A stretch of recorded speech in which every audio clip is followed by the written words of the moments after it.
สวัสดีพ่อแม่พี่น้องช่วงเทศกาลสงกรานต์เนาะเดี๋ยวบ้านนอกเข้ากันเทศกาลสงกรานต์เนาะมีการมัดแขนเนาะพี่น้องเอ้ยเบิ่งแม่เบิ่งพ่อ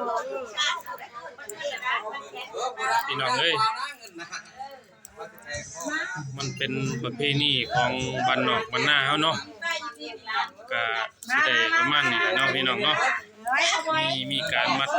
แขนเนาะ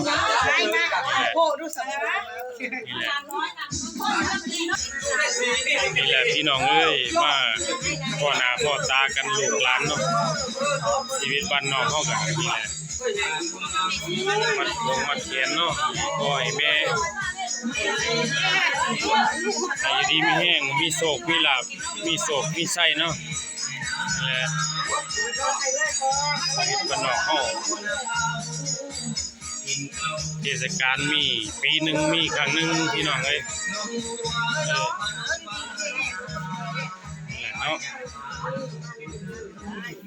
อยู่มันคนยืนพี่น้องเอ้ยนี่ขอบุญขอพรนำผู้เฒ่าเนาะ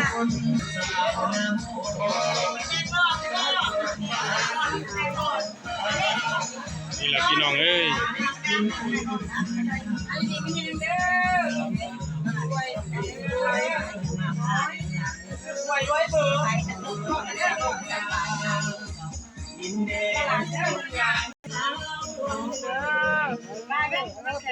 เป็นพิธีมัด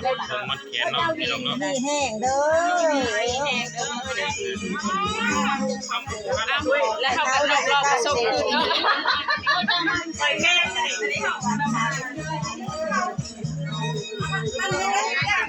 เขาจะได้กินก็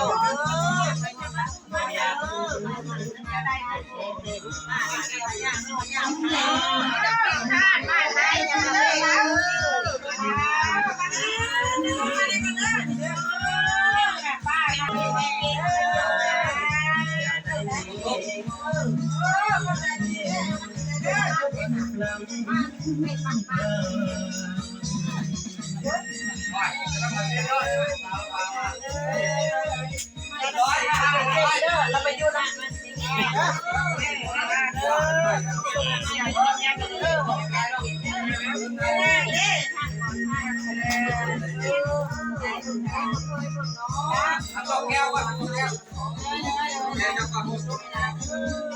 มาเบิ่งขวาวันเดี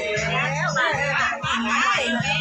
โดนก็มาอยู่น้องมาเขาเลยกินข้าวกว่าอยู่นักเขานักเล่นในตัวเป็นโตเจ้าจ้าเป็นรักเจ้าอย่าพ้นเจ้าจะต้องจะดูให้เจ้าจริงสิเจ้ามีนั่งก็เจ้ามีแต่นี่ต่อไปเจ้ารักเจ้ารู้เยอะเขาเรียนเขาได้